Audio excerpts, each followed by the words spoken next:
they were the better team over the course of the series. Tonight, I thought, it could have gone either way, obviously. We were right there and outplayed them for much of the 48, made a lot of progress, but obviously they were 1 point better. So, but again, congrats to Dallas, all due respect to them. Offense that you guys had talked about coming out of Game 5 seemed to get rewarded more with shot making for most of this game. Just how did you feel about that aspect coming through for you guys and giving yourselves a chance here in a really tough environment on the road? Yeah, I know I sounded crazy after Game 5 because we had 92 points and I was very optimistic about our attacks, but that's what I was talking about. I thought our attacks in Game 5 were good. We obviously didn't complete the plays that we did tonight. I thought our attacks again tonight were good. We forced them to zone us. We forced them kind of to plan B. And so we put a lot of pressure on them with our offense tonight and made a lot of progress there. Mark, the foul on Shea, just what did you make of the ruling at the end? I don't have as good of a replay as there was on TV. So, I just, he got ball, and then obviously got arm as well. I thought he might have gotten the ball first.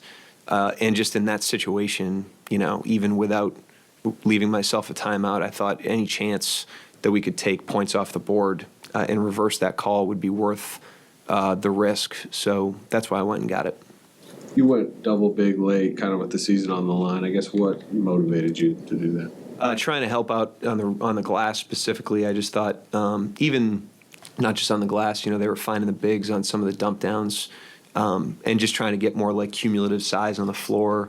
And then at the end of the game, the defenses tighten up anyways. And so offensively, I knew we'd be able to get some decent looks regardless of lineup. So it was kind of a defense and physicality decision. I know that it's kind of too early to take 2 steps back and look at that, as you look towards the future. But do you feel like that, is something that maybe the roster kind of needs beef?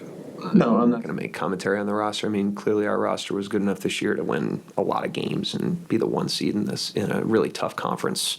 And we had everything we needed. Obviously tonight and in this series they were better, but I wouldn't look at that as an indictment on anything other than it's painful. Obviously, we thought we had the chance to accomplish something special, but we can churn this pain into growth and use this as an investment as we continue to move forward.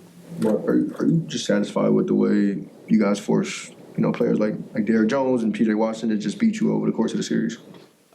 Yeah, I think, that's why they're here, is they have a good team. They have players that put a lot of pressure on you. We have respect for those players, obviously, but we just thought in the series, forcing Doncic and Irving into crowds and forcing other guys to have to make plays was the best course. And I thought we executed that. I thought defensively we played a series that was worthy of winning it. I thought in games 2 through 4, offensively, that's where we struggled. But I thought the team did a really good job. I mean, you have to grow inside these series, because the other team is, stress testing you and vice versa. And I thought our guys did a really, really good job within the series of making the necessary adjustments to how we needed to attack and obviously made progress on that end of the floor in games 5 and 6, but it just wasn't enough. Mark, Shea was tremendous all night. Obviously, the lasting moment kind of ending in a cruel way with that foul. But how do you just kind of put his night in perspective and what he did for you guys this series? Yeah, I mean, I thought he's a big-time player that hasn't gotten to prove that on this stage yet, and I thought that was loud and clear over the course of the postseason. And then tonight, I thought he played very well. Obviously got to his spots. I thought the pace of the offense really helped him out, helped the whole team out. He made big shots. The 3 he hit to cut into the lead late was a big-time shot. And found his teammates again. I mentioned that the last time we were in this room at the end of Game 4. He found guys, and they hit. Tonight, he trusted those plays throughout the night. So obviously nothing but positive things to say. Sorry. Even in the loss, were you impressed by how you guys were able to sort of sustain throughout their repeated runs and crowd got into it and everything like that? Yeah, I mean, we've done that all year. This is kind of, you don't accomplish, what we accomplished. I mean, we didn't accomplish everything, obviously, but you don't accomplish what we accomplished without tremendous resilience and the ability to throw punches with our talent and with the way we play, and then take punches. And tonight we had to take a lot of punches, and we did, and gave ourselves. I mean, we took a lead into the last 20 seconds of that game. You mentioned taking points off the board with that challenge. How close were you to not challenging it, considering if it's not overturned, you only have 2.5 seconds left to go the full length of the court? Yeah, I mean, if it was like a clear as day foul, I obviously wouldn't have challenged it and held the timeout. But I just think, again, in that situation even if you advance the ball with 2.5 seconds at a deficit, your chances of scoring are very low. And so given that probability and then the probability of the challenge in that situation, protecting a lead, I thought it was too tempting not to get. If there was any chance that we could have wiped that off, I thought it was worth it. The Chet and Lou both have 5 fouls. Just continuing to trust them. What did you think about the way, despite the loss, the way that they were able to not pick up their 6th foul? Yeah, I mean, they continue to compete. We've done that all year. These guys understand the philosophy there. They understand they have to keep competing. I thought those guys did. We were able to squeeze all the minutes out of the game for those guys, and they played well when they were out there. You mentioned kind of maybe losing this series offensively in kind of the middle part, but learning through it. What do you feel like are the offensive lessons that you learned in this series? It's just like different attacks, and there's only so many ways you can get played. There's not a million ways that you can get played. There's a limited number of them, and we've seen them all this year. And as time goes on, you get more and more comfortable attacking them. And obviously in a playoff series, they all get thrown at you. Whatever vulnerabilities you have, the other team's going to try to expose. And we tried to do that to Dallas and New Orleans. They try to do it to us.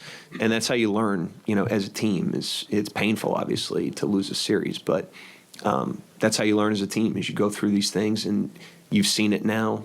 We go back. We start to develop those attacks. The players have a better understanding. We, as a coaching staff, have a better understanding. And then as you see them more and more, you solve the problems quicker. And I think if you look at the teams that have had long runs of success and a lot of continuity, they're really hard to trick, and that's a process, and we have to, embark on that process. I know it's a minor thing in hindsight, but what went into the changing up Shea's substitution pattern there in that first? Just trying to maximize his minutes. They had kind of loaded the start of the second quarter. They actually changed tonight too, so they didn't do what we were anticipating. But they had put Doncic and Irving in to start the second with a pretty potent lineup, and just the idea of getting him out there during that time so we can continue to have a guy that can really move the scoreboard. That was the idea. Mark, you mentioned lessons. Just as far as this team, you've been with all of them through 82 games. Like the first play? Well, did you design the one with Doug getting the tap out? Yeah. That was a trick play. very good. Yeah, thanks. But the whole season you threw me off. 82 games, seeing these guys in a different context, did you learn anything about them being in these high leverage environments, like games like this? I mean, we learned a ton about our team. It sucks losing, the last game of the season. And for me personally, coaching this team, I've said all year, has been a total pleasure. And it's really sad for that to finish for me. I love coaching this team. I'd love nothing more than just to go to practice tomorrow with them. They're an absolute pleasure. But what was your question? Just about what you learned about the roster. Sorry, I had to get that in there. I think it's painful right now, but if you zoom out and you just look at like year over year progress from the beginning of the season till now, progress from the beginning of the playoffs till now. We're just a more seasoned, more matured, more connected, better, tougher, smarter. We're everything, through the course of the season. We talk a lot about growing through experiences. I thought we did that, to the highest degree. And it yielded, obviously, a very successful season, despite not, having a little more success in winning this series. Despite losing the series 4-2, total points was 636. Does give you any solace that you guys were just like right there? Yeah, I mean, I thought, when I credit Dallas and I say, they were the better team in the series, that was marginal. I didn't think that was domination by any stretch of the imagination. So I'm tipping my hat to them, and they deserve it. But yeah, we were right there. And, I think, again, that type of that yields a lot of pain when you go through that and you're that close. But we have to, turn that into, you got to reinvest that into improvement, individually, collectively.